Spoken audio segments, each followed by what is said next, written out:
Hello, everyone. Welcome to episode 300 of the J Situation Podcast.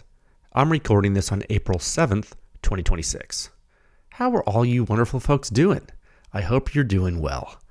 This is our 300th episode, which is pretty crazy, all things considered, I think. I had mentioned maybe we were going to do some listener questions or something today and reflect on the past episodes of the podcast in the past 6 years or so, but this is actually an off week for publications, and frankly, I need a bit of a break. So in keeping with the theme of moving forward and never backward, I'm going to hit the two technical discussions for last week's reports on the AAC 762 SDN 6. We're going to hit those today, and maybe next time we'll hit some listener questions, I think. How does that sound?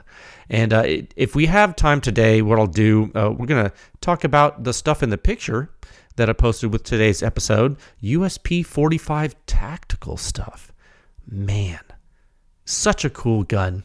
I've been carrying the thing. It's my main squeeze, and it's really neat. I figured, hey, maybe we talk about some hammer-fired goodness from the Germans. Yeah, so, no, but I'll say this, though, before we get started.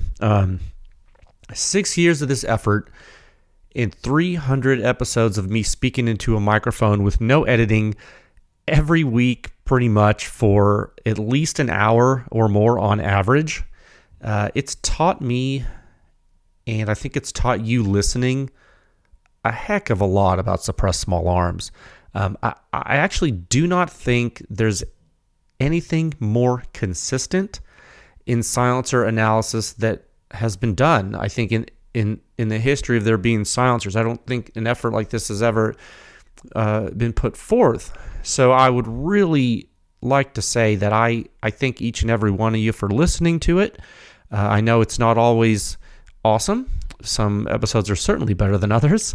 But by and large, I think on average it's doing pretty good. So thank you for your support over all of these years. Not only monetary support, but just for tuning in and having discussions and for your interest. Thank you sincerely for loving this stuff like I do. I think without passion, I don't think this would be possible. And I do think we share it mutually. And I think that's really cool. So cheers to the next 300 episodes. I'm sure we'll be at episode 600 before we know it. Let's continue with this one. All right, let's get on with the show. If you've been here before, welcome back. If you're new to the podcast, boy, you just started listening on episode 300. You have a lot of catching up to do, but that's okay. Did you know that there's timestamps in every episode description, mostly, for you to skip wherever you would like?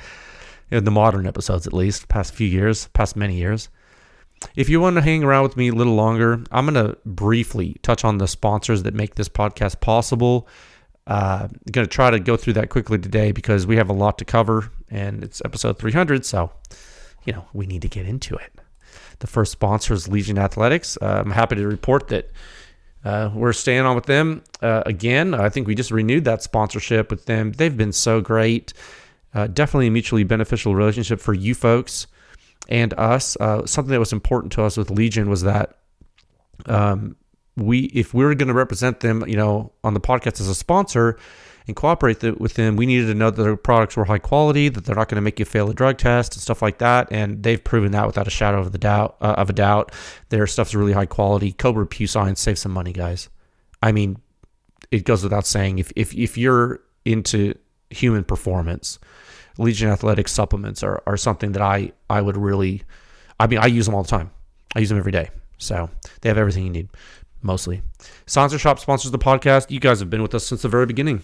The first debut of the PewSoft system was actually done with Silencer Shop before the public even saw it.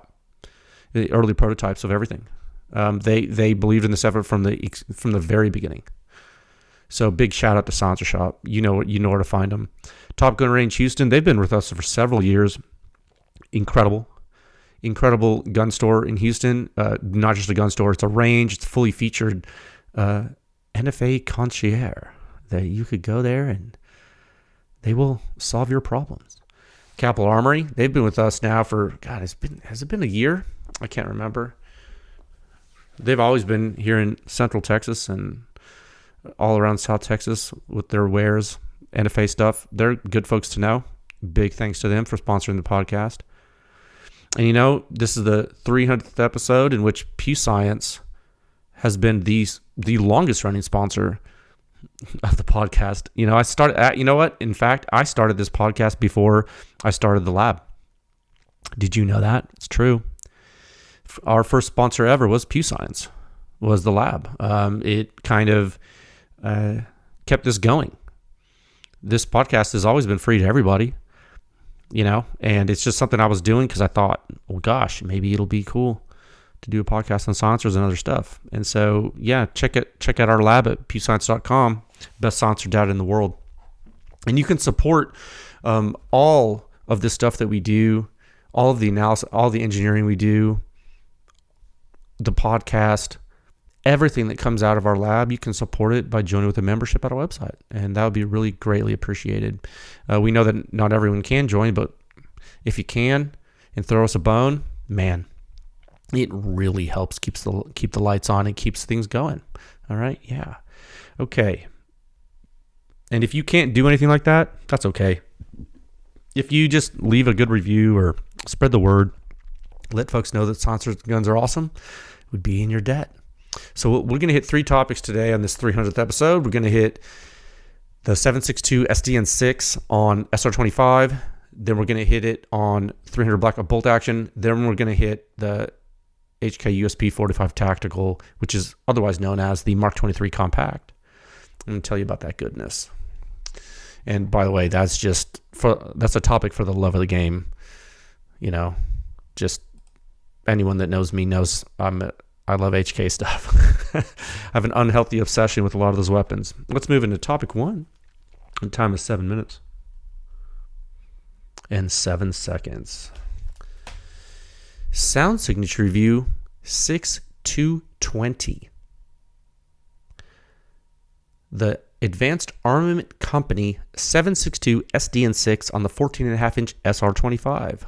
Remember, this silencer was first released in 2011, and this is the brand new iteration of this silencer, refreshed completely for 2026. This thing has a high flow rate. It has high performance. It's completely updated. So we're going to go in to the technical talk, and this is the intro to that. We're going to hit an intro. I'm going to give you the overview of the silencer. I'm going to talk about the technical aspects of the silencer's design. We're going to go through at a high level the hazard map brief so you can understand the risks on this SR25 when you use the silencer. We're going to go through the technical system performance and see what makes it tick and how it's mitigating hazards. And then I'm going to give you my overall thoughts. And that's basically the pattern of what we're going to do today on these technical talks. And then we'll, of course, on the next topic, on the 300 blackout, we won't have that many subtopics because we'll all have already covered some of the global things about the silencer. You understand? Cool. So I thought this was a really neat report. Really excited about the opportunity to evaluate the silencer. I think it has a historic legacy, and it's really cool to me personally that they didn't just re-release this as is, just for the name or something. I know I've seen people do that. We're like, oh, we're re-releasing this silencer and it has a new, like a hype beast thing on it or whatever. A collab, as they say, but it's like all it is like a 15-year-old silencer that performs exactly the same way as the silencer did 15 years ago, and then they're going to ask you for a premium call. It's like, what? Why would you do that? It doesn't make sense to me. What makes sense to me is when you re-release something that this pivotal as this, and you have a new clean slate to draw from, and it clearly had performance deficiencies, you elevate. Now, I'm all about nostalgia. I think re-releasing legacy products is cool, but there were enough problems with this original silencer that, I mean, everything from the mount to the back pressure, that why wouldn't you modernize it? So here we are. And I think that's really cool. And frankly, I think they updated it to meet current technology standards, if there's such a term. It makes me smile. And it should make you smile as a consumer.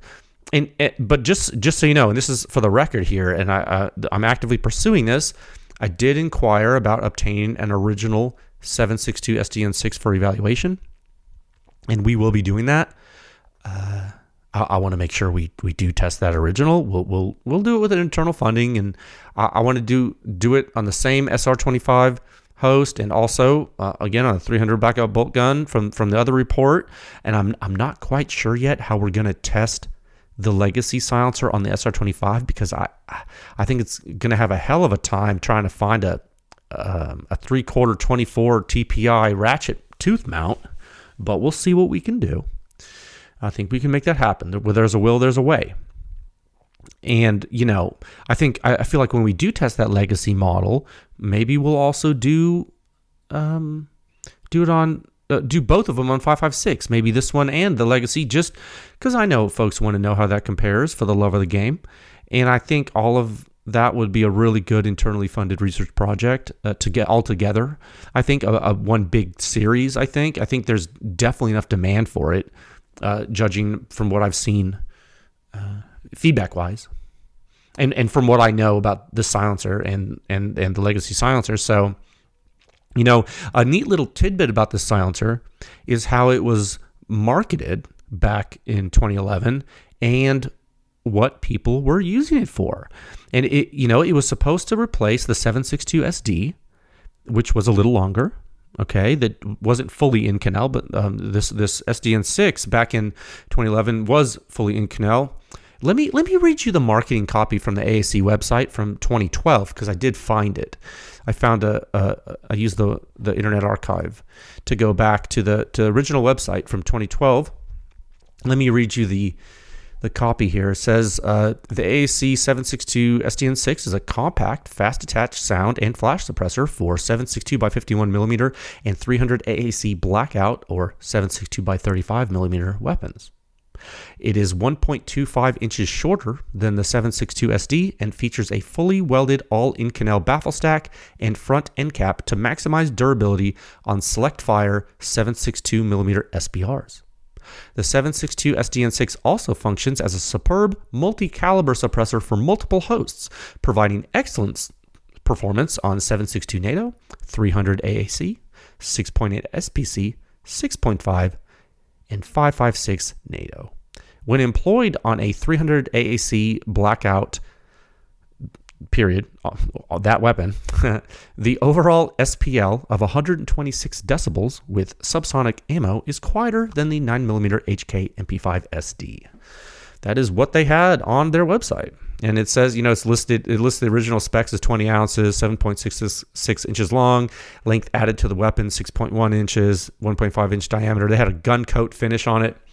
I don't know if they had the scar, what do they call it? The scar armor. They used to put on some stuff. I think this was a Cerakote. I don't remember. It's probably a high temperature Cerakote. I can't remember the exact finish they had back then, but anyway, it has a ratchet mount. And the MSRP for the silencer back in 2012 was $1,050. Yeah, you could get it for cheaper, but that was the MSRP. So you guys are complaining about silencer prices now, bro. That was 2012. Think about inflation, how much of that would cost now. So it's a really cool looking silencer. The AAC website was really cool too. Back when it was Advanced Armament Corporation, it just had the skull and cross. It was a cool time and really historic. And the cool part is that for this new version, they kept the looks and the material, but literally enhanced everything else. So let's talk about that at a time of 14 minutes and 3 seconds. Okay. Yeah, so just the silencer overview, and do I have it? Yeah, I have it right here. Yes, so the new silencer, it's hub compatible, and without a mount, it sits at 7 inches long flat. That's pretty dang good, considering the original, again, it was a little over 7.5 inches long, right? That's what was it, 7.6 or whatever I just said.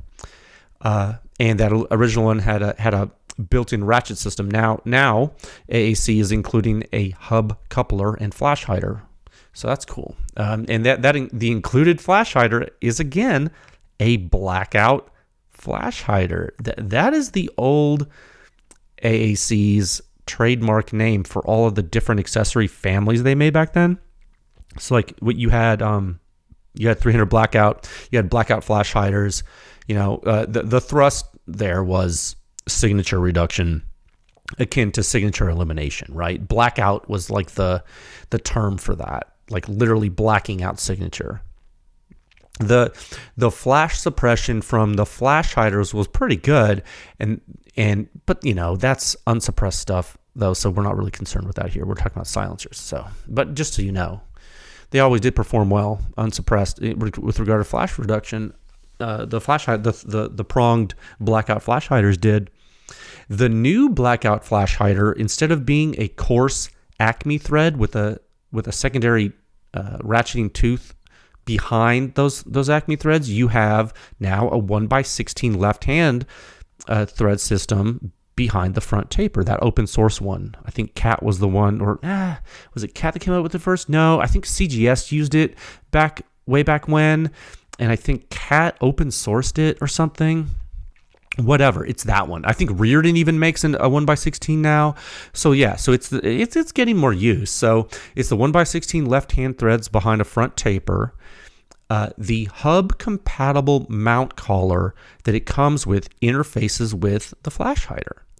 So if you look at it, it is kind of like the thing that Cat used to sell, or maybe they do. I don't know if they still have it, but Cat had something called the TSF-X system, which was essentially a hub coupler with a 1x16. This one from AAC is a little longer than that. Like, I can't remember the exact dimension, but it's a little bit like the hub coupler is a little bit longer or something. When you have the coupler screwed into the silencer and the flash hider screwed into the coupler, the wrench flats on the rear of the flash hider do remain a little bit exposed, and the total length of the system goes from 7 inches to 7.69 inches. Okay, so extremely similar to, like, in totality to the old silencer, I think, although I don't know what the exact measurement is with that flash hider in the old mount. I can't remember if it protrudes from the back in the old silencer, I mean. Anyway, on the SR25, though, and this is important, we did not use this mount that comes with this new silencer. We used a direct thread mount in the thread pitch we needed because, thank goodness, this silencer is hub compatible. That length with the direct thread mount for the SR25 ended up being 7.4 inches. So that's the range you're sitting in. You're basically sitting at 7 to 7.5 inches, more or less, okay? Now, you could, if you wanted to, use one of those recessed direct thread mounts, and then you could keep your system 7 inches flat past the barrel shoulder if you wanted to. And that will all depend on what you want to do with the silencer, right? It's your choice. And we're going to talk about the blast chamber and stuff in the next subtopic, but just keep that in mind. So with regard to the material and the weight, the production version of the silencer is 3D printed Inconel. And you'll see why they 3D printed it when we talk about that next. It's relatively complex. And that is the same material as the original Legacy version. It's just that this one is printed instead of instead of machined. And of course, the internal geometry is completely different as well. Now, the test specimen that was sent to us is titanium. I am told that the only one being sold to the public is Inconel. Going by what they're saying in the specs, the silencer they are selling should weigh roughly 20.5 ounces. The one we tested is 11.5 ounces. That seems close, like given the relative densities of the materials. I think that probably Inconel is appropriate for this, like for legacy reasons and for use intent. I think Inconel is a good decision. This thing, like the namesake, has always been intended for, something that can take abuse. That was the whole point, of a lot of this stuff. Like hard use was something that AAC was doing back, like Knights was doing it, and AAC was doing it. And at that time, not a lot of other people were using Inconel at all. It was harder to deal with. And, Knights was doing it first. And as we talked about last time, AAC got a lot of inspiration from Knights. A lot, right? It's in the name of the company. So, I think in the modern age, maybe you would want a lighter silencer. Maybe you want to use titanium, especially given its performance, but I don't think that's what this is. I don't think that's what this is. Okay. The outside of the silencer, like I said before, it's a lot like the legacy styling. They did the stepped tube profile kinda, even though it's not a real tube because it's printed. So I thought that was cool. One feature that's new that you did not see in the legacy model is wrench flats near the hub interface, because the legacy one wasn't hub, so why would they need that? But this is pretty great if you need to tighten or loosen stuff. It is cool. So that you have those wrench flats. The distal end of the silencer, where the bolt comes out, has a pretty clever design. If you look, it's like aesthetically, I think. Well, technically and aesthetically. If you look at the end of it, and you're familiar with AAC and the end of a blackout flash hider, the inset prongs at the end are literally modeled after that. It's like the end of the silencer has an inset blackout flash hider in it. Like literally looks like it. I got a kick out of that. Like aesthetically, I thought it looked pretty sharp. I was like, that's cool. Around the outer circumference of the distal end, there, but still on the end plate, not on the side of the silencer, there are 3 sets of vents with 3 vents per set, I think, for a total of 9. Did I count those right? Yeah, I've counted those right. So that's the outside, though. Okay, that doesn't really tell you that much except for what it looks like. Let's talk about the heart of the silencer now at a time of 21 minutes and 33 seconds. Okay. Now, subtopic Charlie, the 762 SDN6 silencer design. Now, this is where it gets super interesting. When you look in the first expansion chamber of this silencer, or the blast chamber as we call it, the part where the mount screws in, like right past where the mount screws in, this is for you new folks, new to silencers, you're going to see something odd. It's like someone took like normal baffles, sort of, I use that term loosely. It's like someone took normal baffles and twisted them about their center bore axis. Those of you who have been following this research and relatively, recent designs and advancements in the state of practice within the past couple of years, you may recall that Dead Air came out with, the Mojave silencer, and they're using something they call the Triskelion baffle tech in that. I guess that Mike Smith developed from his time at AAC, actually, funny enough. Which is a whole other conversation. It's really funny that it's all come like that. But, so you saw we evaluated the Dead Air Mojave 9 on a 9mm pistol. You can find that report on our website. The baffle structures in the 762 SDN6 are not Triskelion baffles like the Dead Air geometry, but they do have some spiral topology. Okay. And around that baffle throat, what do you see when you look in it? And some of you haven't seen the inside of the silencer yet. Well, most of you probably haven't seen it yet. But when you look inside, you're going to see the topology of the baffle surface continues to the throat and then actually integrates with the inner wall of the silencer. And then you can kind of see some porting develop and in multiple ways. And that is your first clue that there's some annular utilization happening. Ladies and gentlemen, we have ourselves a hybrid. When you look in this silencer, right away, you're going to be like, oh my goodness, I see what they're trying to do. You're like, okay. It's very interesting. And so, you might be thinking, well, what would be the reason to create such a geometry in the blast chamber? Why would they do it like that? There's increased surface area. You're causing increased turbulence.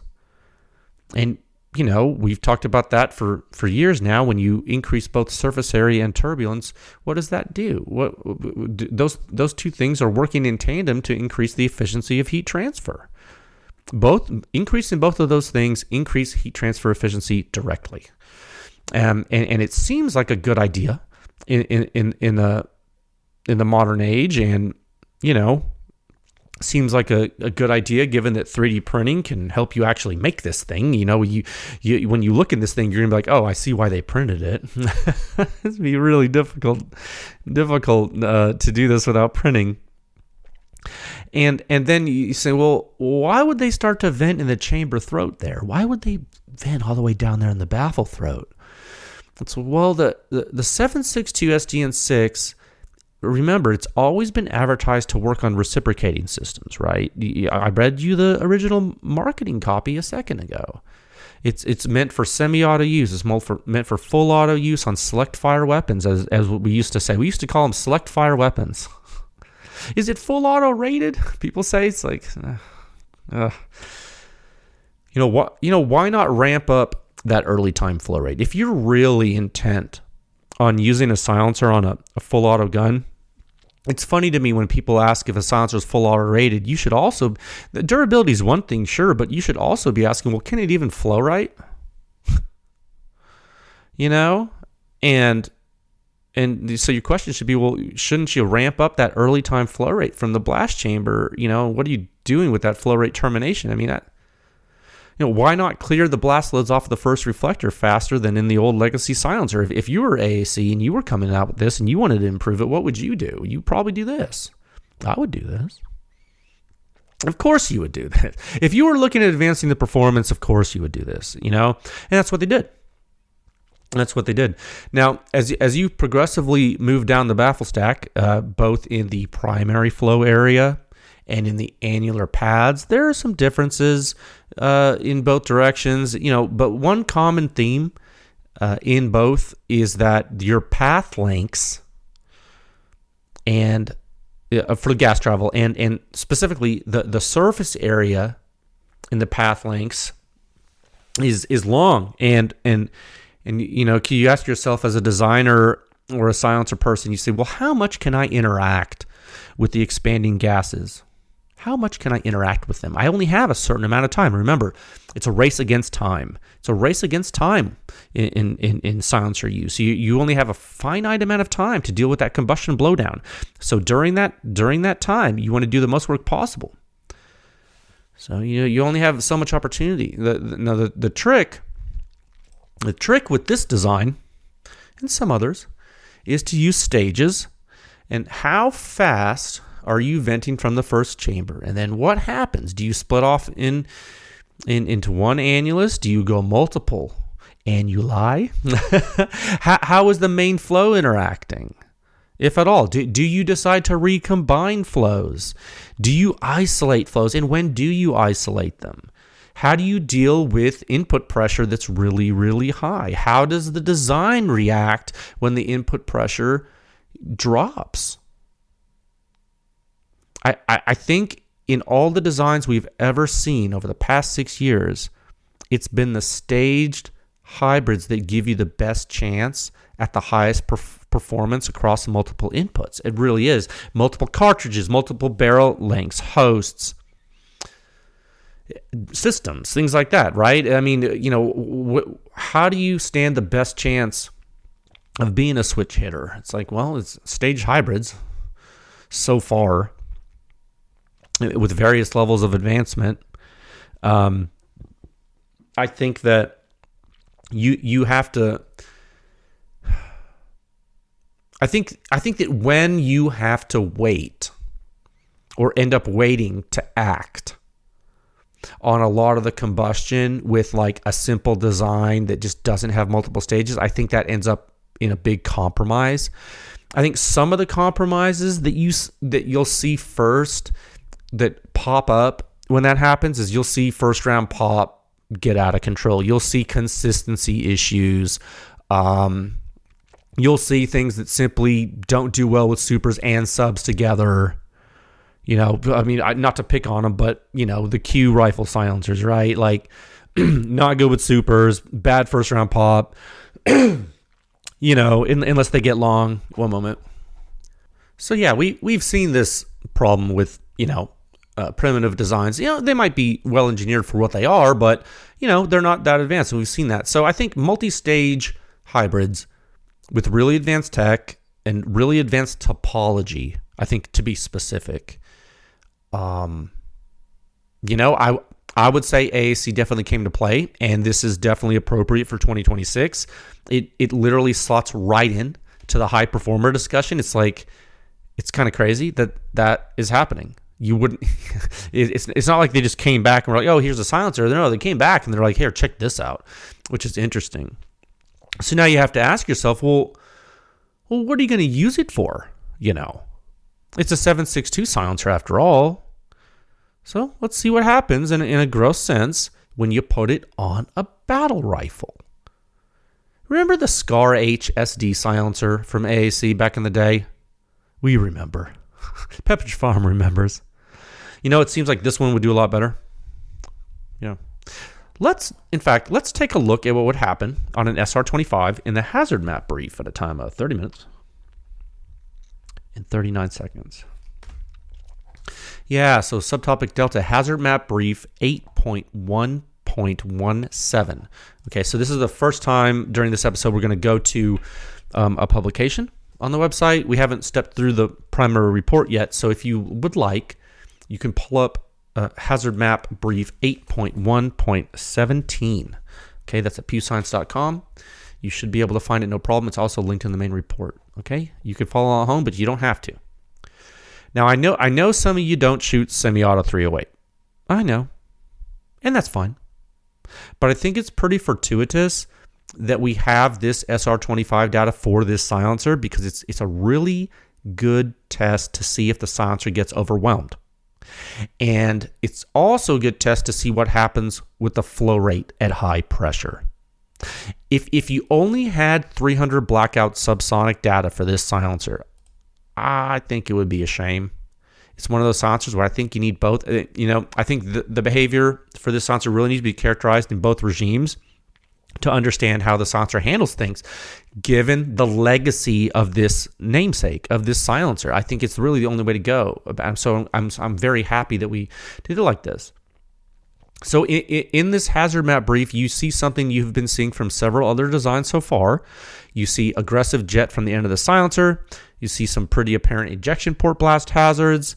The bottom line is this silencer seems to be not only competing with the rest of the playing field so far, but it's actually meeting or exceeding the performance of the other silencers, and that's good to know. It is good to understand that the baffle topology and the flow pads have efficacy. Like this isn't just like phoning it in.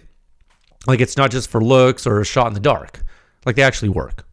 Okay, that's important. What you see in the silencer is actually producing real results. Remember, this is brand new.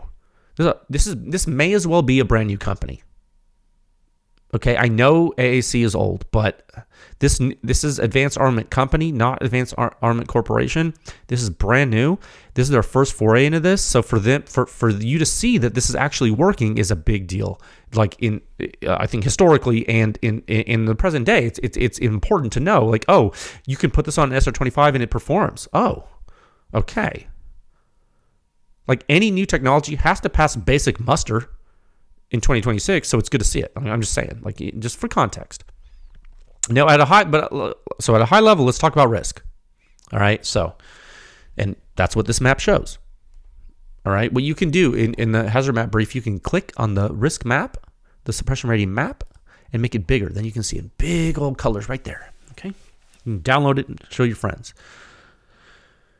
Most areas around the shooter, unless you're directly behind the shooter, most of them are going to require hanger protection most of the time in this setup, right? Unless you're standing off to the side of the shooter or like back behind, like way back behind him or her, you're going to want to have some ears in, or ears on. And that's good to know for a battle rifle scenario, I think. Folks forget it's not just 5.56 that can be dangerous on semi-autos, guys. It's also 7.62 NATO too. 7.62 NATO is often more dangerous than 5.56 NATO from a blast perspective. I think I said this the other day to you. You never hear folks say, well, of course it's not hearing safe. It's 308. No. You won't see that on the internet. Instead, they're saying, oh, well, of course it's not hearing safe. It's 5.56. That's just those AR people coming into the silencer land. Okay. It's like I told you before, it's all about the blast loads from the muzzle and ejection port. It's not about the projectile velocity. It's not about the Mach waves from the tiny bullets, guys. It's not. Bullets aren't very big. The sonic booms from bullets don't shake your house like the sonic booms from a low-flying supersonic aircraft. Why? Bullets smaller. It's moving less air. Okay, get this Mach wave risk stuff out of your heads, guys. Like, can it be hazardous? Yes, of course. Can it be loud? Yes. Can you hear it as the Mach waves continue to be generated as the bullet flies downrange and the waves propagate back toward the source at the Mach angle? Yes. Is it as dangerous as muzzle blast loads? No. Okay, it's not. It's never gonna be unless you start shooting something way bigger. Okay, so now one technical detail about this map is that although this is a relatively high flow rate silencer, what you're not seeing is a gigantic forward bloom in the risk field. Look how much this looks different than the Dylan one, for example. Go back and look at that. It's important to note, some folks are used to flow-through silencers, quote unquote, and I know that companies are still using that flow-through language, that term, even though their silencers aren't flow-through silencers. I know. There's nothing we can do to stop that. People are just going to keep doing it. It doesn't matter what I say. It doesn't matter what they say they are. It only matters what they really are.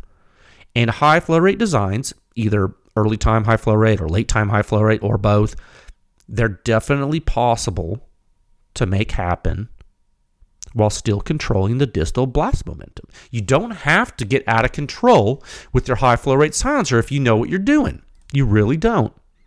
Several silencers have proven that. I think this silencer is proving that. Now if you had crazy high momentum jet behavior from this silencer, you would see two immediate indicators on this map.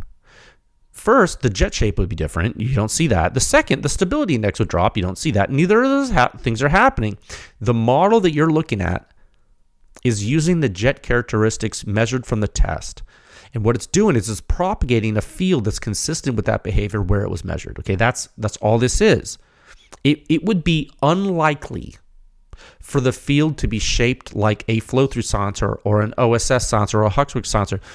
It would be unlikely for this field to be shaped like that given the measurements of the raw test data. It would be unlikely. So even if you don't believe this model here, that has the anchored ground truth measurements at the muzzle and ear, even if you don't believe this, I am telling you it would be unlikely for this to be a bloomed large Huxworks-like field. Okay? Just based on what we know. That's the confidence that we have in that, okay? So that's like the long and short of the risk field. If you need more information, you can go to the hazard map brief, which is very, very brief. It's meant to be short. It'll tell you everything about the risk on this system, and you don't even have to read the full report if you want to. But guess what? We're going to talk about how we got the answers at a time of 38 minutes and 10 seconds. That's right, because now we're in subtopic echo, the system performance. So now we're going to go to the full report, 6.220, 6220, section 6 of the Silencer Sound Standard, 220th report. 1 second. Okay. You wouldn't think I'm losing my voice since all I did was do computer programming today, but I didn't even talk that much. I'm still losing my voice. All right. If you have the report up, you can follow along at home. You can pull the free version or the member version. It's going to be fine either way. Bottom line up front, 32.9 suppression rating, 1 meter left of the end cap of the silencer, 1.6 meters above the ground in the true free field mill standard measurement location, 22.4 suppression rating, 6 inches right of the shooter's right ear in the free field. That brings us to a total composite suppression rating of 33.5 on the 14.5-inch Knights Armament SR-25 battle rifle, 7.62 NATO M80 ball rounds, Lake City. This is a very strong performance. And we can actually say that honestly, since we've evaluated so many now, I think 3 or 4 or 5. Well, I don't know how many we have silencers on this so far publicly, but it, like real talk, guys, it wasn't too long ago that the ratings like this, like 32.9 at the muzzle, 22.4 at the ear, it wasn't too long ago that these ratings on a 5.56 gun would be looked at as very respectable. Like, let's think about that for a second. Like, I know this is a 300th episode. We've been doing this 6 years, but when did the polonium come out, guys? Okay, like when did the RC, like when did we do the RC2 research? Like, look at this is a 308. Like for example, like this is a 14.5-inch barrel semi-automatic 308. Look in the rankings. A Surefire 5.56 Mini 2 on a 14.5-inch 5.56 M4 is getting you 28 at the muzzle and 21.4 at the ear. And how many people over history have said, I love the 5.56 Mini 2 on my M4? I don't know why I just sounded like Bill Clinton. That was weird. I did not shoot that silencer. Yeah. So that's interesting, right? This is doing better than that. This AAC silencer on a 14.5-inch 308 is keeping you safer than a Mini 2 on an M4. Just put that in perspective. I know they're different silencers and different sizes, but I'm just giving you an example of how to use the suppression rating. Hell, this thing's it's outperforming an RC3 and a Mark 18, which again might not be a thing to brag about. Now, remember, if you like, you can go to the ranking section 7 of the Silencer Sound Standard at pewscience.com/rankings. You can go there in the filterable and sortable table 24/7, and you can look at everything on a level playing field. You name it, all the same scale, So now in 2026, it's looking like so far, standard battle rifle suppression does have a chance of being pretty good, all things considered. When you think about the risk, guys, and where you're sitting here. This is not a 5.56 gun. This is a 7.62 battle rifle, and this is getting you to where a few years ago a 5.56 can on an AR on a 5.56 AR was like, oh, that's pretty good. It's not super loud. Okay, so just take this in, be patient, and know that it's going to be interesting to see what happens when we test less advanced things. What's that meme or that? It's like if only you knew how bad it really was, or some doomer thing. Yeah. Scroll down in the report until you get to the raw blast data. Yeah. That's the fun stuff. Now, here's something that's interesting. Previously, what was the previous SR25 report we saw? Oh, it was the CAT AKB? Yeah. Previously, you saw that AKB, right? You look at this AAC silencer, it's doing some similar things, and it's doing some not so similar things, as it were. It flows fast like the CAT silencer, but it's controlling momentum more. And it's definitely ramping up to peak more slowly. And the peak amplitudes and pressure space and impulse space are lower. You see a bigger time spread between the coupled exit event and the peak blast dump.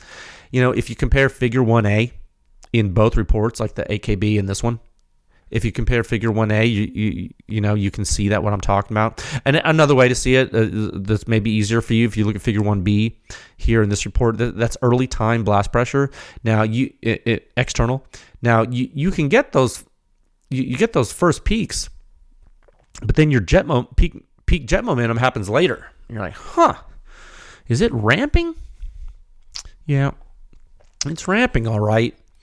Now, even though it's a high flow rate silencer, I know it's 2026, guys. It's not Huxworks OSS time. Go back in those podcast episodes and listen to me rack my brain about that when we were trying to figure those out. Now, there are two things I want to talk about here before we talk about how it handles FRP.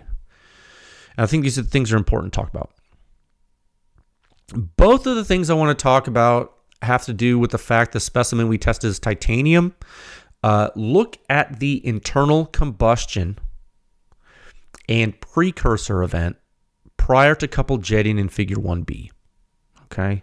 Note how it's pretty consistent, but also fairly pronounced. And it's about 30 milliseconds or so in figure 1B.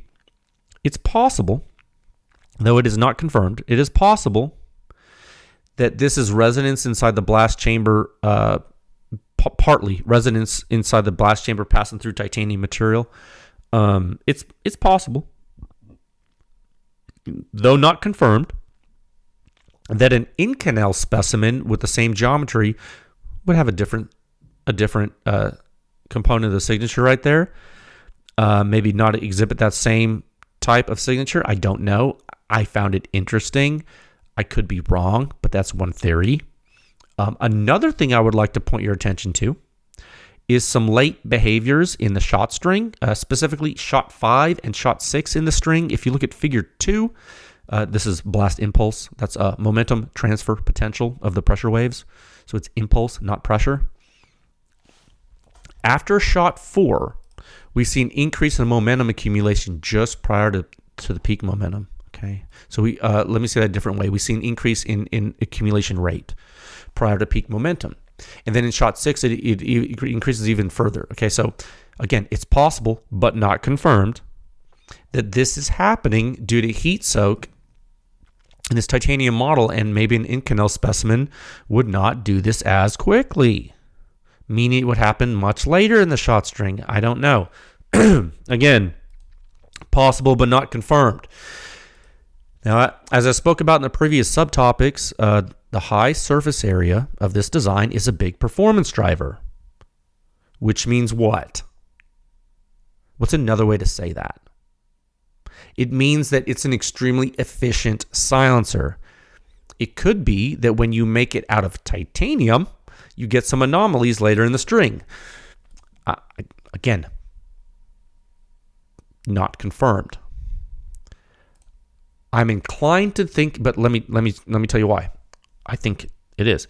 I'm inclined to think it's material related and not necessarily flow path related in a pure sense, because of the consistency during the first 4 shots. Usually, not all the time, but almost always, when you have a silencer that ends up having consistency issues, it shows up much earlier and much differently than it would here. Not only is this the runaway later in the string, it's actually almost midway to peak. So that gives us a clue or some clues that it might be part of the silencer getting hotter than intended later. And it, frankly, when doing the calculations, it didn't make a huge difference in the results. So it's measurable. I'm sure you saw it. You probably had a question about it, and that's why I'm bringing it up. I had a question about it. I noticed it, and I wanted to bring it up because of that. So hopefully you paid attention too. Now keep in mind, you probably would never see this because why? Because you can't buy the titanium version. But so is it possible that the production version has a higher performance than this one? It is possible. I don't think it would have lower performance. It's either going to be the same or better. That I'd bet you a beer on. Now, on to the FRP. Okay. On a battle rifle, it's really not an issue with the silencer, and the flow paths are really active and efficient. Now, let's talk about what that means and what it doesn't mean. I think you need to understand that if you put this on a bolt gun with a long barrel, don't expect FRP to be 0. I don't think it's going to be an issue per se, but I think it's possible FRP would be different. I wouldn't count it out. I think it's an interesting thought experiment. I think with really advanced hybrids, and specifically staged hybrids, there might be windows of FRP severity that change based on pressure. Or maybe put that a different way slightly. Maybe there's pressure input windows in which FRP severity changes. Maybe that's a better way to say that. Yeah. So maybe, short barrel, high pressure, maybe FRP isn't as bad. Short barrel, low pressure, maybe FRP isn't bad. What about long barrel, high pressure? Would everything be linear in between the extremes? Or are there humps and discontinuities in the trends? Or edge cases, as people would say. It's a different way to say an outlier, right? Outlier. Maybe not. When you think about the test matrices to uncover all of these behaviors, it's maddening. You shouldn't think about it like that because you'll never get anything done. We would never reach 300 episodes or 6 years of this if we panicked. Don't panic. Okay, let's move on. Let me give you my overall thoughts so far at a time of 49 minutes. Nope, kidding. At a time of 50 minutes and 5 seconds. 1 second. I had at Texas A&M in undergraduate, there was a professor of undergraduate physics. I think he was a graduate professor too, but anyway, in undergrad I had this guy for one of my courses, and he wrote a couple textbooks in physics, and you know what they were called? They were called Don't Panic.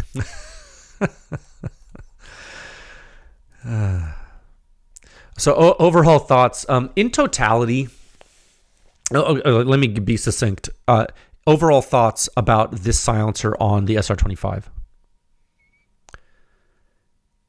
In totality, I think the story is in figure 5 of this report. And I think the bar chart, I think it's important for you to know. And, have I not talked about the shooter's ear stuff?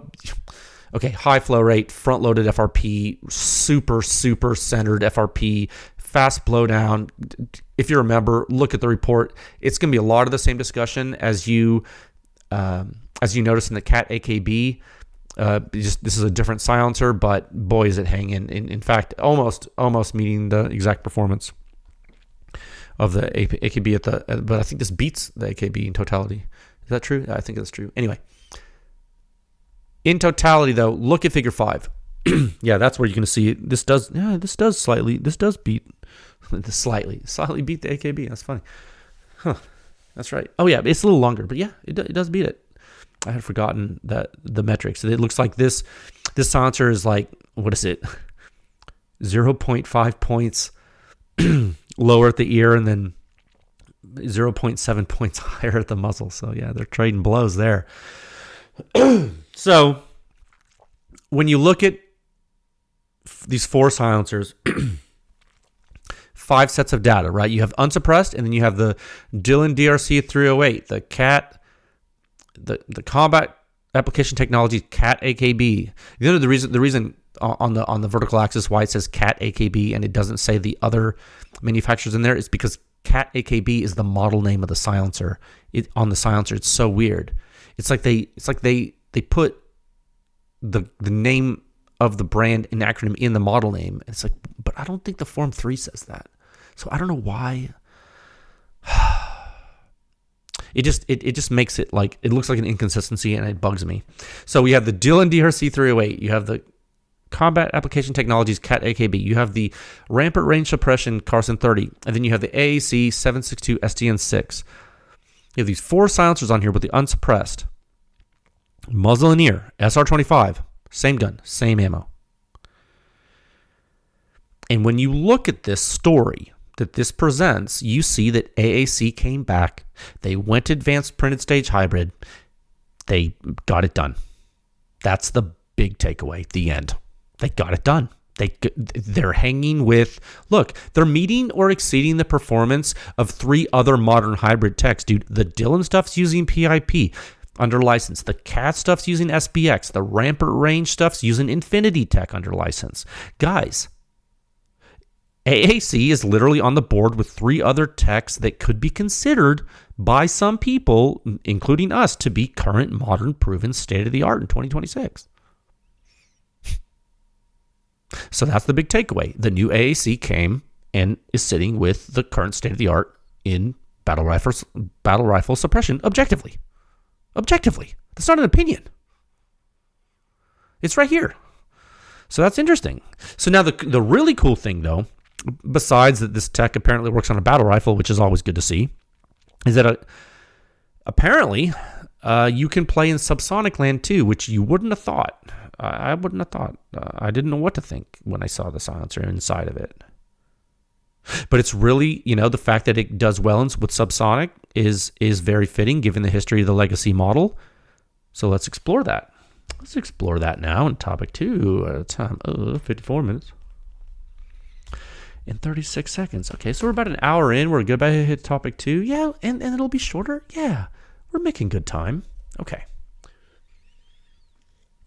Okay, so we're going to switch gears a little bit. Same silencer, guys. I'm not going to lose you. Same silencer, but now what we're going to be doing is we're going to be talking about the data presented in report 6221. The same silencer, the new AAC 762 SDN6, 300 blackout bolt action. Instead of what we just looked at was the short barrel battle rifle. Completely different. We're going from 762 NATO to subsonic 300 blackout. Okay, because you got to remember, the legacy 762 SDN6 was developed to suppress multiple cartridges, like I told you earlier in the episode today. 300 blackout was certainly advertised as one of the strengths of the original design, unequivocally. The folks who worked on this invented it, the cartridge. So this new iteration, it's particularly strong, even with the high flow rate. And, you look in this technically. Remember, 300 blackout was invented at AAC by Robert Silvers. Robert also designed the blackout flash hider. He designed 300 blackout. He designed the entire blackout series of apparatus for signature reduction, I think. I mean, most of the stuff, it was his thing. Not giving him all the credit, but giving him a lot of it. And it's very fitting that the 762 SDN6 is to be evaluated with 300 blackout. I think, regardless if it's semi-auto or bolt gun, doesn't matter. I think the important thing is that whatever the new silencer,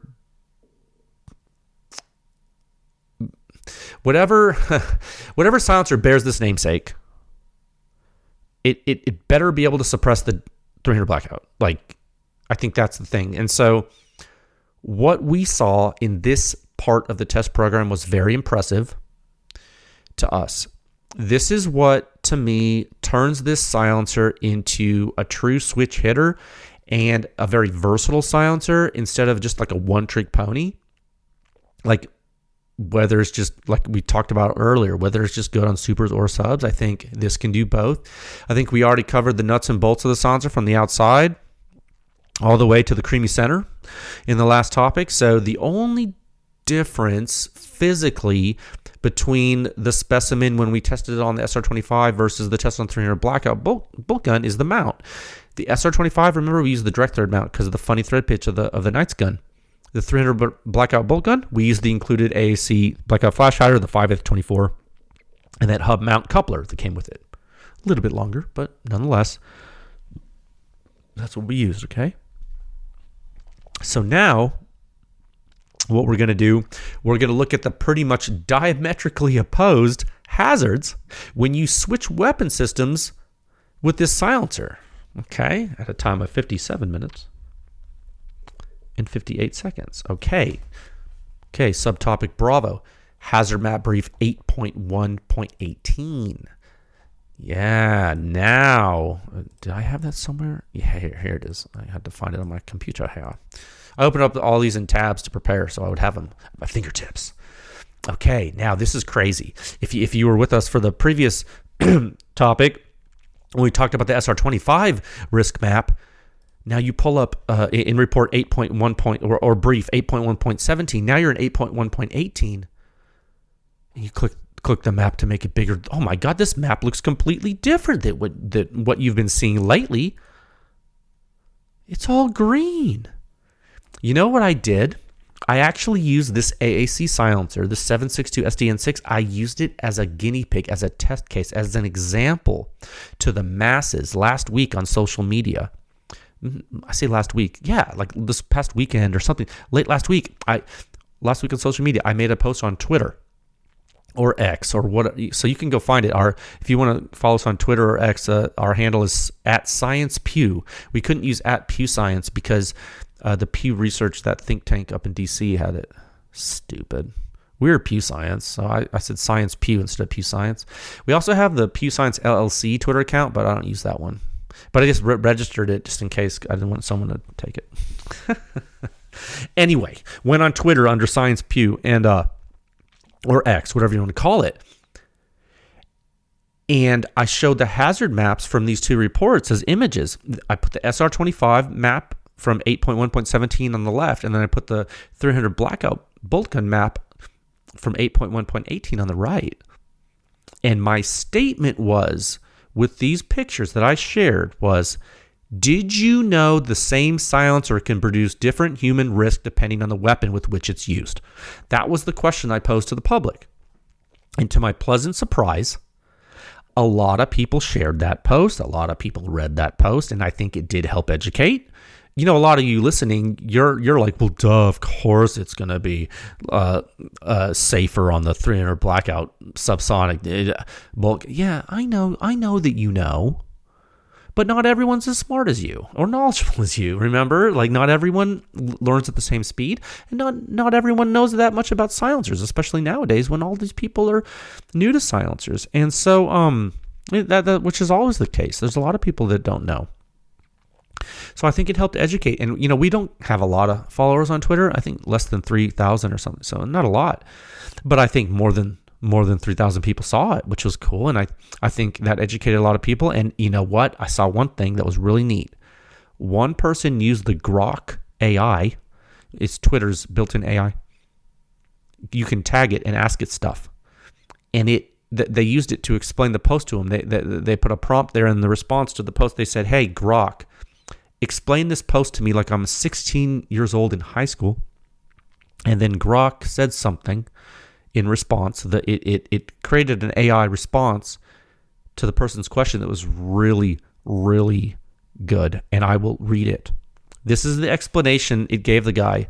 Remember, the context here for the AI tool was that the guy's in high school, so explain it to him in terms he can understand. And remember, the thing he's looking at is 2 hazard maps on different weapons with this silencer that we're talking about today. So Grok said, hey, check this out. Guns make a huge blast when they fire, like a super loud explosion from hot gas shooting out. A silencer, which is that tube on the end, tries to quiet it down, but it works differently depending on the gun it's on, like the barrel length and ammo type.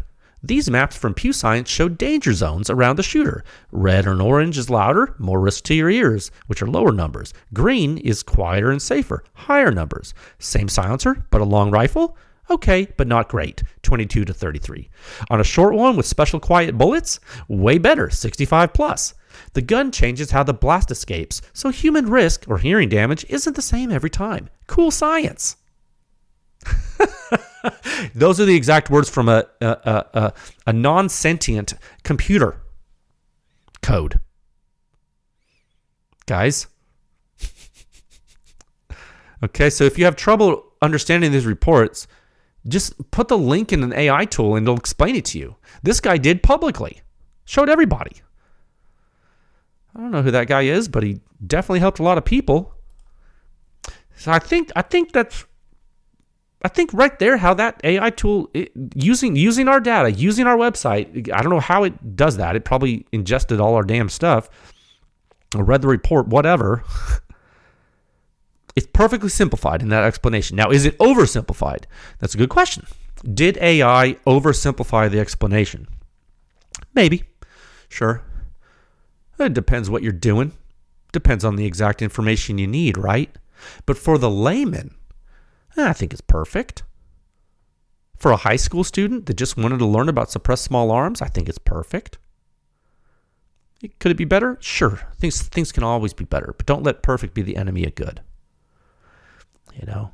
Now, when you look at the map in 8.1.18 here, it is what you're seeing, a stark contrast to what you saw, what we talked about earlier. The majority of the field is green. Instead of 2 major sources of risk from the weapon system, you know, from the breech and the muzzle, instead of that, you see one big source from the muzzle, and you have a closed breech. Instead of a huge big jet coming out of the end of the end, making people unsafe through the whole field, you see a quickly decaying jet not spanning the whole map.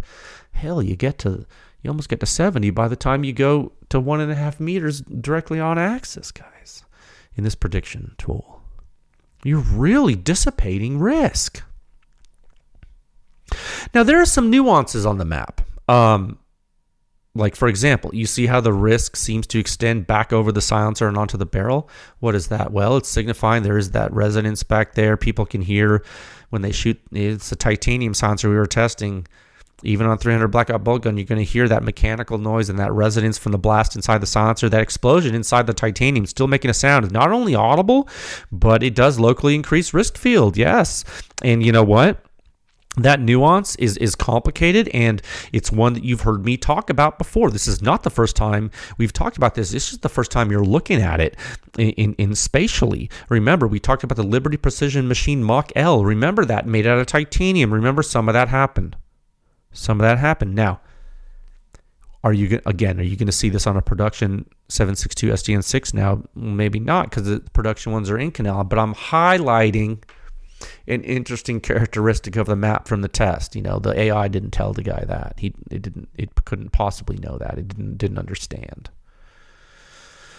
Maybe the AI will listen to the podcast and then it will know. Now, two big takeaways from this brief are that the user and bystanders are much safer when combustion input is less severe.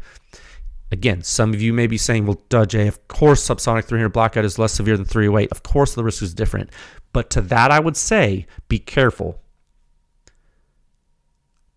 By inspection, yes, you know that the risk will be less severe. That's fair. However, there are 300 blackout systems, or that is, there are silencers you can put on the same weapon with the same ammo that produce much greater risk than this, much greater. And if you look at the rankings, you will see that. Or you can look at Figure 6 in the full report, which we're going to go through now at a time of 1 hour, 6 minutes, and 24 seconds. Okay, guys. Now we're subtopic Charlie. System performance at a time that I just told you. Now I'm going to go to the report. Okay, report 6.221. Report 6.221. Okay, now so again, you can follow along at home if you want with the free version, but we're going or the member version, it doesn't matter. Bottom line up front, 65.3 suppression rating, 1 meter left of the end cap, 1.6 meters above the ground in the tree-free field, mil standard. 65.5 suppression rating, 6 inches right of the shooter's right ear in the free field, mil standard, for a total composite rating of 68.9. Okay, now let's have a kumbaya, guys. Right now, I'm really glad this happened like this. Here's why. It's something you've been talking about because I've seen you talk about it. Here's an example of the composite suppression rating getting elevated due to system balance. It's right here. A lot of you wanted to see this. It's not so often we see this. So let's explain it. A few weeks ago, people were asking, they're like, oh, well, do you just need a high muzzle rating to get a high composite? Do you just need... No, they don't care about that. It's only ear. Oh, no, or is it muzzle? No, it's both. When you have a muzzle rating or an ear rating that is way higher than the other one, meaning there's a huge disparity, the composite rating is mathematically constrained. It barely gets above the highest muzzle or the highest ear. But when both approach the same value, when both the muzzle and ear approach the same value, the composite rating jumps. Why? It is an inherent piece of the algorithm that gives credit for a balanced risk field. Remember, this is only one number. The composite rating is only one number. You have the hazard maps. You can see that giving one number is incredibly difficult, but you got to be fair. And if you're a balanced field, you got to reflect that. If you're going to rank something, you have to, because this is about human risk. It's not about your favorite silencer. Okay. Now look at the hazard map. You're in report 6221. And guess what? Right below the suppression rating graphic, the hazard map is repeated there for you that we just went over. It's right there. The same map we just looked at in the last subtopic. If you look at that map, you will see that, I guess it is pretty balanced. Yeah. So again, if you're just interested in a one number rating, like many people on the planet are, like we knew you would be, that's the composite rating, the big number in bold. If you want more granularity, hey, muzzle and ear ratings are there for you. And you know what? If you want even more detail and you want an estimate of spatial risk in between, well, that's what the map's for. It's something for everybody. Okay. Now let's look at the raw blast data. Scroll all the way down until... Oh, and by the way, I'd be remiss... In these two reports, there's a historical note, but we already told you about that stuff. But you can go read. Oh, and by the way, if you're new to Pew Science and you didn't know, and you're interested in legacy AAC silencer evaluations, we have done a full, huge internally funded study on the AAC Tyrant 9 series. That was in report 6118. Let me tell you what year that was in. Oh, I'm not logged in. Okay, whatever. 6118, and then the original AAC M4200 Mod 8. That's the 6139. So go to the rankings and you sort by AAC or filter by AAC, and you'll find you'll find those. Okay. So keep scrolling down. Sorry to distract you, and until you get to figure 1, raw blast overpressure in the free field. Now here's something really impressive. This is highly controlled combustion from a bolt gun, subsonic blast loads, subsonic ammunition, and the blast loads propelling that projectile. And you're seeing something that's almost completely consistent over the entire 5-shot string. The coupled jetting's consistent. The primary jetting's consistent. The blowdown's not super long, but it's smooth. Everything's just really well behaved. And for a 7-inch silencer, 1.6 inches in diameter? Dude, it's not easy to do this with 300 subs. It's really not. Like from an 8-inch barrel, guys, like this is not a 16-inch barrel. This is an 8-inch barrel with subs. Look how clean the data is. The really impressive thing is the momentum profile. Look at figure 2. Look at figure 2. Look at the impulse. This is one of my favorite plots in this whole test program. I looked at this so long. It's just so beautiful. Extreme consistency from shot to shot. And in fact, and this is the spooky thing about this that I thought was wild. Even the FRP is consistent after primary jetting. And then something really, really important happens to the FRP. It actually throttles when it gets to peak accumulation, and then it plateaus, and it never gets much above the other subsequent shots in the peak amplitude, and then it goes right back along during the blowdown like nothing ever happened. It's almost like you got to race down a track, right? You're in a car, in a race car. You're racing down a track. Everyone's in a line. FRP car, it pokes itself out to the side. It just wants to see what's going on. It doesn't want to pass. It just wants to see what's going on, But as soon as someone looks, it's like, boop, back in line. Just kidding. You nothing to see here. Don't mind me. I'm not FRP. I'm just like the other shots. Yeah. Just a normal shot here. Don't mind me. That's what you see in the data. Okay? Physically. You see momentum masking. Yeah. And that's really cool for a silencer with a high flow rate. And it's really cool for a silencer with a high flow rate that did what it did on the SR25. That's not normal. That's not normal. That's not normal. This isn't normal performance. This is high performance, unusually high for what it is. I cannot emphasize that more than I have. Now you might be thinking, yeah, sure, he says it's impressive, but how special is it? Well, how good could it be? I mean, does it actually perform well? Are you exaggerating? Is this marketing? Are you a shill? Are you trying to sell me a silencer? Bro, this silencer has the 5th highest composite suppression rate on this host. You know what's higher? Full Nelson, Hyperion, Mach L, Hydrogen L. Did any of those silencers, remind you of small, compact things? No. All of the silencers are at least 9 inches long. Yeah. This silencer is 7 inches long. Okay? Give or take. Okay? Guys. Now, if you want to talk about shorter silencers, let's talk about shorter silencers. Shall we? Let's talk about them. Let's talk about silencers that are purpose-built for 300 blackout. Maybe not shorter than this, but shorter than the big boys. We already talked about Full Nelson, gigantic compared to this, but what about, Surefire? What about the 300 SPS?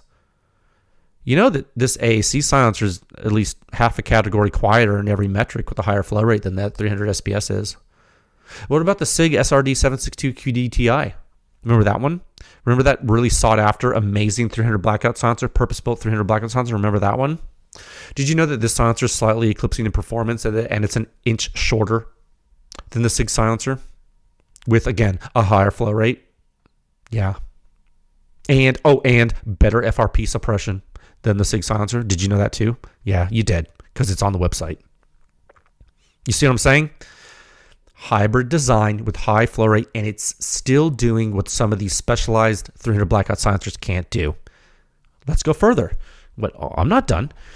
Remember what happens with super high flow rate designs on 300 subs? Remember? I'll tell you. If you don't remember, let's take a trip down memory lane. It's the 300th episode. It's appropriate. I present to you two examples, which I could have gone really deep on this on the report. Didn't have time. I was tired. Report 645 and report 6107. What was 645, you may ask?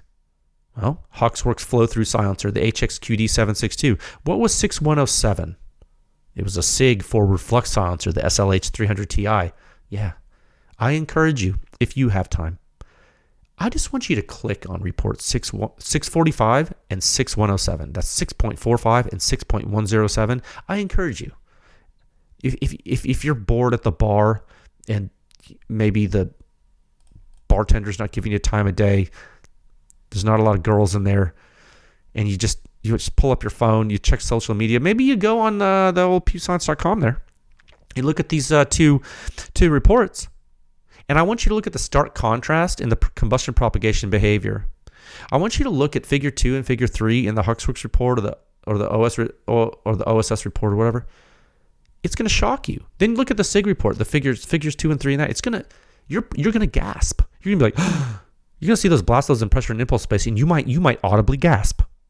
You might go like that meme with the guy and with his hand over his mouth. Yeah. I would gasp if I had just seen this AAC silencer report and then looked at those. You'd be like, the humanity. The point is, I'm not dogging on these companies. The point, are they clients? Yeah, mostly. Pretty much, yes. The point is, we've come a long way. Okay? In 2023, that SIG silencer was touted by people as being super quiet on 300 blackout bolt guns. Really? Was it really quiet? Was it? No, dude, it wasn't. How could you possibly say that given what the test data shows? It's insane to think that. We saw the inside. We saw why it was super loud, and then it all made sense. Okay?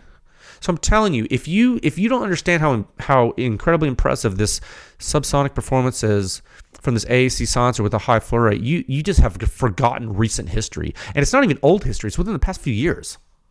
It's not like this was like decades and decades ago. It's like, bro, no, the research just moves fast. Okay? All right, let me give you my full overall thoughts now of this silencer in subtopic delta at a time of 1 hour. 17 minutes and 49 seconds. All right, 1 second. Okay, overall thoughts. Look, it's 2026. You got advanced hybrids from several companies. You're bridging the gap between supersonic high pressure performance and low pressure subsonic performance.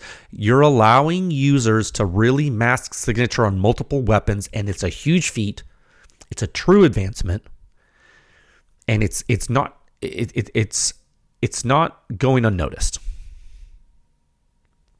I've said it before. I'm going to say it again. I think the silencer's a switch hitter. I think what AAC did over the years for the silencer industry and suppressed small arms in general is really important, and I don't think that's ever going to be forgotten. I think the entire industry is a better place because of AAC. I think with this silencer and what we see in the test data, I think the new AAC did something that the old AAC probably couldn't do. And I know that's a strong statement. I know it's a strong statement, but I do think it's true. I think me saying that's important for the record. I think someone's got to say it, so I'm going to say it. And I think it's okay to respect the past. I think it's okay to give credit where credit's due. And I think it's also okay to critique things. And I think it's okay to be honest about where the technology was and where it is and where it's going. You know?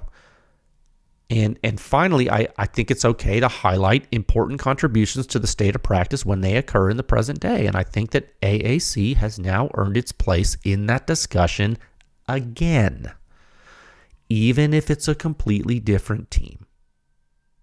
And And when you look bird's eye view about this whole thing, I don't know that there's a better outcome that could have happened. So congratulations, guys. Thank you for trusting us to perform this work. Thank you for trusting us to showcase your comeback, as it were. It means a lot to us. I know it means a lot to you. And I hope to see more from you. And remember, in the meantime, we're going to be using member funding to test more old stuff. Again, if you haven't seen it, check out our old M4 2000 report and also the old AAC Tyrant 9 case study we did, which is really impressive because that silencer is just amazing. A lot of AAC data on the website. There has been for years, and there is certainly more to come, both new and old. Okay. That concludes that. And then we're going to move into our last topic, lightning round at a time of 1 hour, 20 minutes, and 30 seconds. I had to, dude. Episode 300, I can't just stop with some dorky, nerdy analysis. We got to talk about GATs, son. 1 second. I stay strapped, right? Just want to let you know that. I carry a gun. Like that. What's the guy from Buffalo Bore? Oh, he's so cool. I started watching his YouTube channel when I'm tired and I'm just I just need to unwind. I like his rants. It reminds me of a much more responsible Alex Jones in some ways that talks about guns. Anyway, where was I going with that? Oh, when he talks about carrying a gun, he's like, I carry this for a social occasion. I'm like, indeed, sir. Topic 3. Did you know that carrying full-size guns is cool? I think so. I always have. My philosophy is you shoot a gun because it's fun to shoot, right? That's why I shoot. I know it's training and all serious business, but I think carrying guns is fun and shooting guns is fun. And I think shooting full-size guns is the most fun. I don't enjoy shooting compact guns as much as I do shooting full-size guns unless I'm LARPing like James Bond with the PPK, but that's a different story. So why not carry what you shoot? Or at least carry what you like to shoot, right? You're more likely to be good with it if you practice with it, so why not carry it too? So I figured I'd talk to you about the HK USP 45 Tactical, which is also known as the MK23 Compact. It's an excellent gun, and did you know, it's episode 300, did you know the first real gun I ever bought and what I carried was a SIG P226? Yeah, it's the first gun I ever bought. First real gun. Back in the day. Still have it. Great gun, dude. Mine that I bought, it has a German frame and a stainless slide that I think was made in New Hampshire. It's like that hybrid time in SIG history when that was happening. That's when I bought one of my own there. And I also have a West German SIG P226. That one doesn't have a rail on it like my one I bought, but the West German one I have a stamped steel slide. Both guns are nice, both awesome. Some of my favorite guns. I learned to shoot center fire pistol on that SIG, and I got real into it. I had shot before they shot the Glocks before I owned one. I shot the Glocks and the Berettas, and at the time, and that was part of the big four, right? The Glock 17, the Glock 19, the Beretta 92, the HK USP series, the SIG P220 series, the glory days, as I like to say. Carried the SIG, carried the Glock 19, carried an HK P7. In the past few years, I got crazy. I carried the FN 509 Compact Tactical for a while. Back to hammer fire now with the USP 45 Tactical. We were doing at the lab, we were doing 45 testing with a bunch of different hosts, right? I was shooting my MK23 a ton too over the past year. And I really considered carrying that MK23. I really did. Seriously considered it. But I decided for now to carry, and I do carry the MK23 at my ranch, but not day to day. I carry it in a chest holster. So I figured I would carry the MK23 Compact for now, the USP 45 Tactical, which was basically designed to put Mark 23 features into the USP platform. That was originally a 40 caliber gun. I think we've talked about this before. It does pretty well, like, you know, as a Mark 23 analog, as a Mark 23 carry analog. Like, is shooting the USP 45 tactical as nice as shooting a Mark 23? No. It's never going to be, dude. Nothing is good as shooting a Mark 23. Few pistols feel as good as shooting a Mark 23. It's hard. Few centerfire pistols and no 45 caliber pistols feel as good as a Mark 23. I promise you that. Nothing that shoots 45 feels as good as a Mark 23. But the USP 45 tactical does pretty well. It has that dual recoil spring assembly. It's insanely reliable. It might be one of the most reliable pistols that exists. Seems like a good carry gun, and has immaculate drip. The vibes are immaculate. I mean, objectively. And, you know, I've never strayed too far away from double action, single action guns. And, you know, the Glock and the P7 and the FN that I've carried are all striker fired. And out of those, I think the P7's probably the safest striker fired pistol out of all of those, just based on mechanics. I think that's objectively true. I think all three are safe and all three are good. The FN, the Glock, and the HK, those striker guns.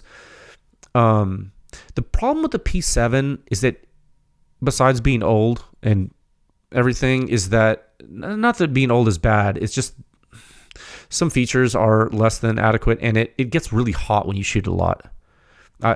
When I trained with that gun a lot, because I was carrying it, man, I have a ton of magazines, and I could only get through, like, I had to bring gloves with me to shoot. I'm like, this is weird. It's because it has gas-retarded blowback. Anyway, adding a silencer to the P7 is also a pain in the butt. It's just, like, not...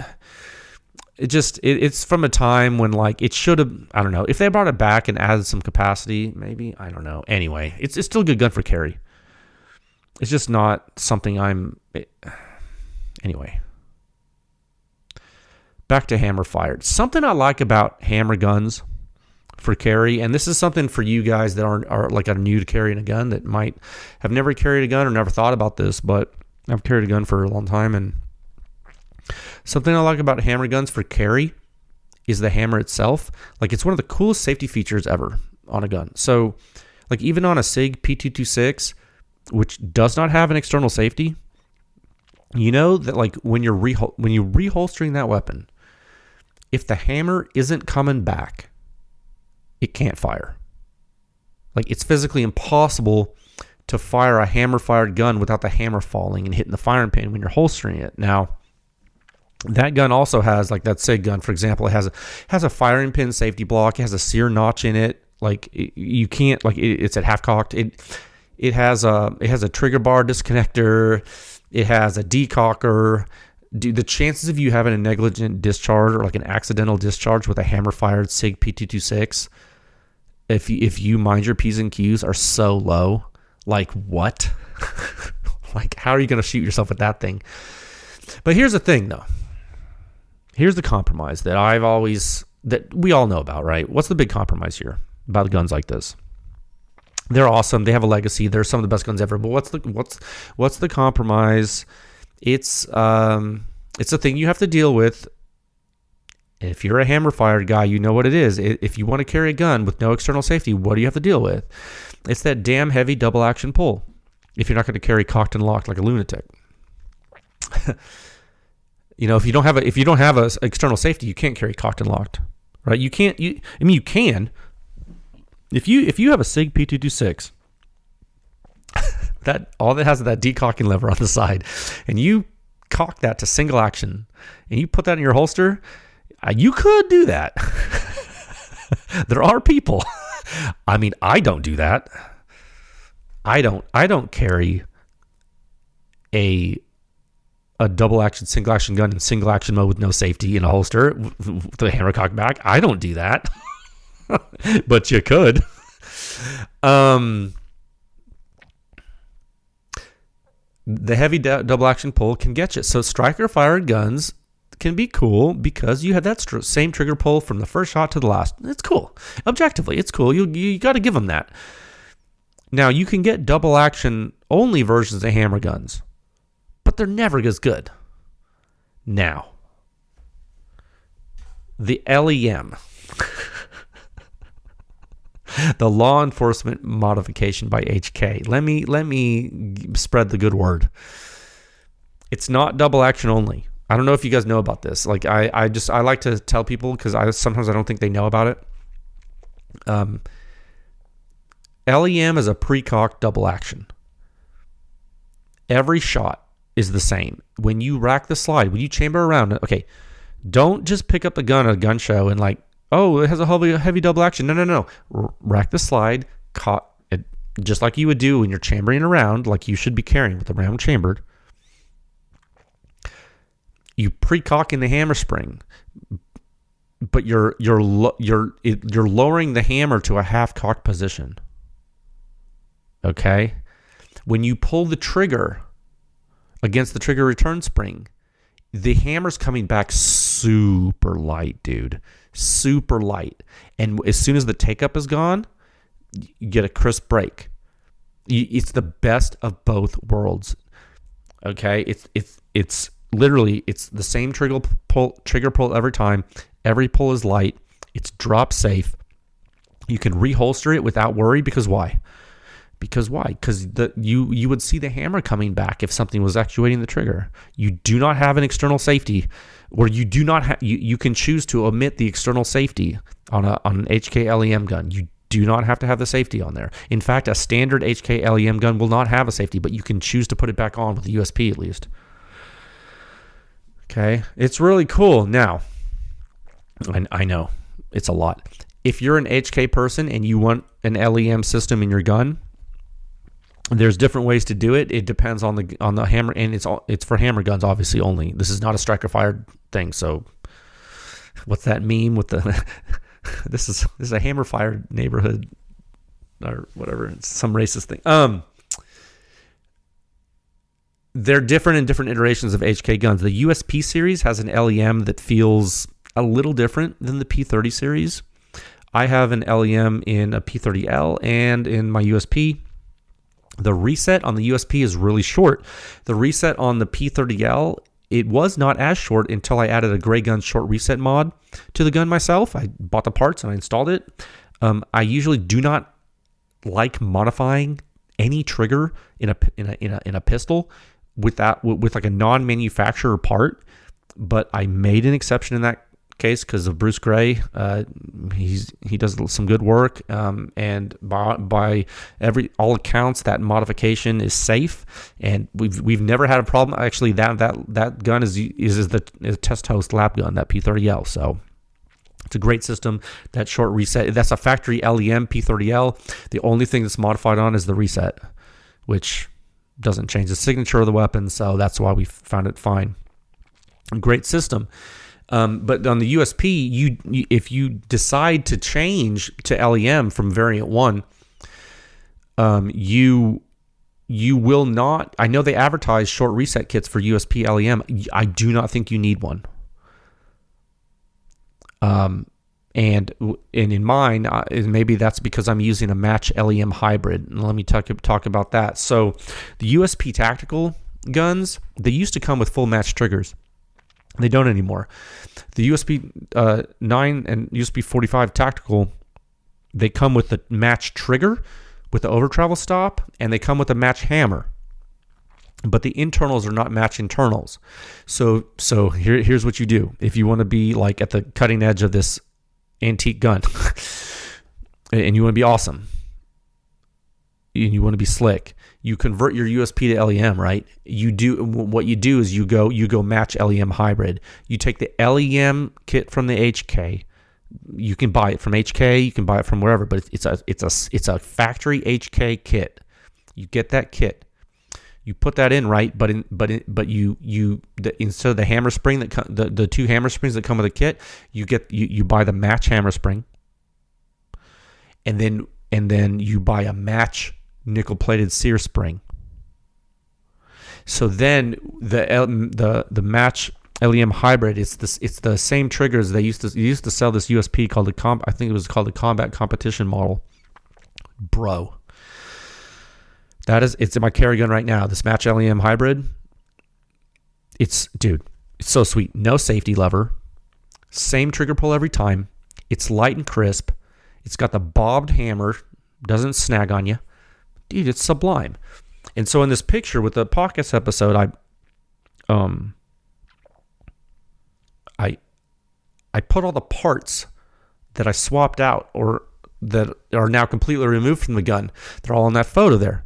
When you switch to the match LEM system from a stock USP 45 tactical, you should have those parts left over, including that trigger return spring, your old trigger return spring. The trigger return spring to put in the gun with the match LEM hybrid is the light LEM TRS from the LEM kit. The LEM kit from HK comes with 2 trigger return springs. It comes from the light LEM and the heavy LEM. Put the light LEM in the gun. It's going to be it's going to be heavier than a match LEM trigger return spring, a match trigger return spring, which I have. I have that extra. I don't use that. The official match LEM hybrid, if HK does it for you, this is a sanctioned HK trigger system. The match LEM hybrid has the light LEM trigger return spring in it from the kit. If you use a lighter TRS, you will not have as positive a reset. Okay, you can Google this. The HK people will tell you. So you should have those parts left over. Now, you'll see I don't have a safety on the gun in the picture now. There's no external safety. And there's no decocker either, right? Why? You don't need a decocker on an LEM gun because you can never have the hammer cocked back sitting there. When everything's pre-cocked, the hammer then sits at half cock. Why? Safety reasons. Remember, to get the hammer back, you have to pull the trigger. It's LEM. It's not double action only. You feel me? Cool, right? So I don't have a safety or a decocker, but if you are switching your USP to LEM, if you have trained with a safety and you like having a safety and you say, Jay, the long trigger pull of the LEM, don't think that's a safe for me for carry. I want a manual safety. That's okay. You can actually keep the manual safety lever with LEM. It's just that it will lose the decocking function. But you can still use a manual safety lever, and some people do that. And there's instructions to do that. Remember, the USP is a completely modular pistol. It's way ahead of its time. It's been that way since the 90s. It's amazing, dude. You can switch the safety lever to both sides. You can add or subtract decocking capability on the double action, single action guns. You can, you name it. Now, that is somewhat different than the new P30 series, which is not as flexible and not as adaptable. Okay, there is a reason why the USP is still around. It has not been replaced. It is standing on its own. Now, also in the picture, you'll notice there's some other stuff. I have my personal silencer for this gun. What is it? It's an AAC Tyrant 45. It's an original one made in Georgia. It's an old one. It's an original one. That's my silencer. It is one of the best 45 silencers in history.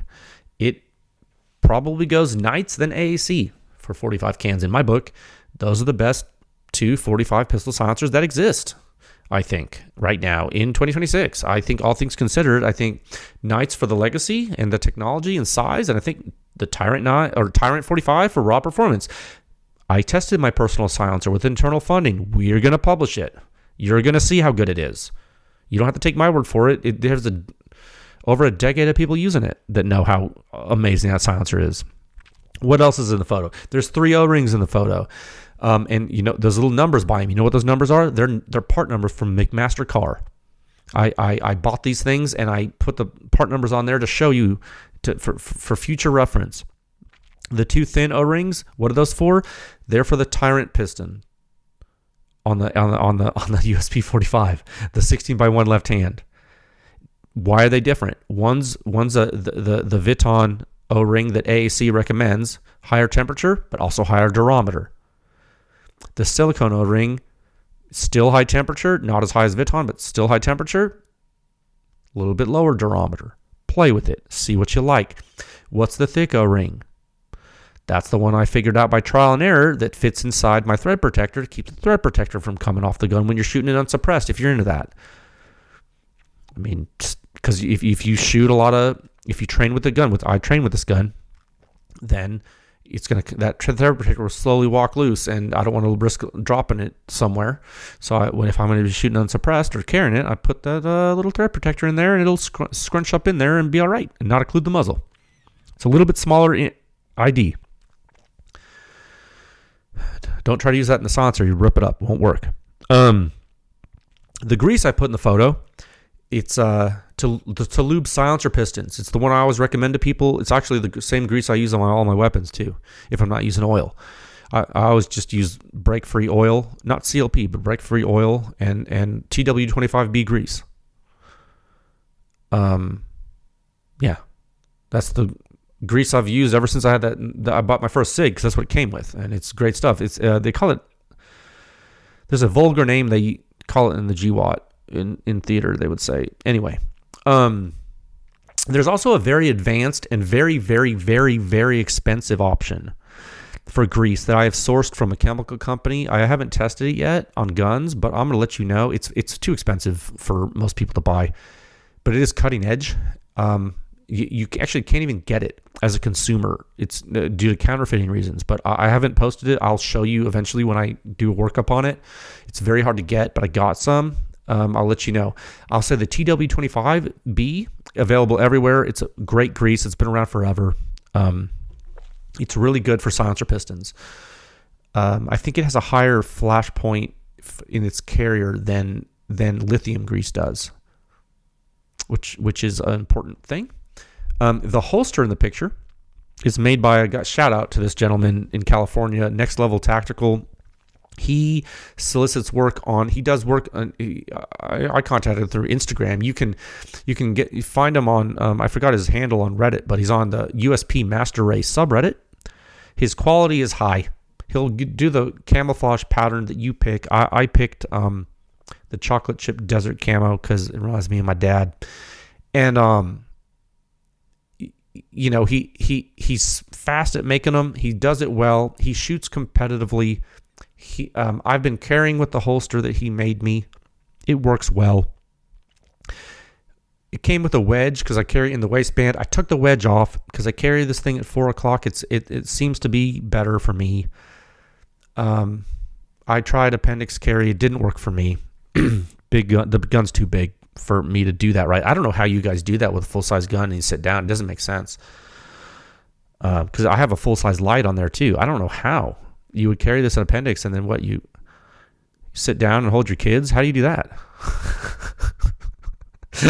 I don't think you guys are either lying or you're not normal, or you're like way taller. I'm 6 feet tall. I don't know how tall you guys are.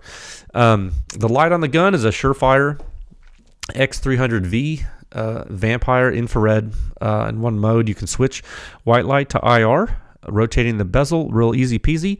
I think Surefire has a patent on that. Probably why it works so well. The FN I used to carry had it's in my desk here, has a Streamlight, little TLR7 or something like that. It worked fine all those years I had it. I figured with a bigger gun, why not use a full size light, and then I can do IR when I'm using my night vision at the ranch there. But I don't have a red dot on the pistol yet, so it's just a point. I just have to point shoot because I don't have a red dot. You can't focus on irons with night vision. I mean, you can't. You can blur them. Just become the blur, right? You can see them. You can see the night sights with night vision. They'll just bloom, and you just shoot at the bloom. Put the bloom on something and shoot. But with the Vampire Surefire, it'll shine a really hot spot IR, and then you can shoot at that. if you really need to use your backup gun there. I don't know. I might mill my slide for an optic. I'm holding out. We'll see. But that's my USP. A lot of you asked about it, so I was like, hey, I'll show you and see what you think. It's it's a good silencer host. It's not going to be our standard lab host for a few reasons, but it's a good host. I think it's not the best. It's not the best silencer host. There's better, and we'll show you that. But it's good. I think the Mark 23 is the best silencer host. I think the second place is not the USP. I think it's for signature. You can get quieter than USP, but I think that's not what I'm using the USP for. I'm using the USP because it will never fail me.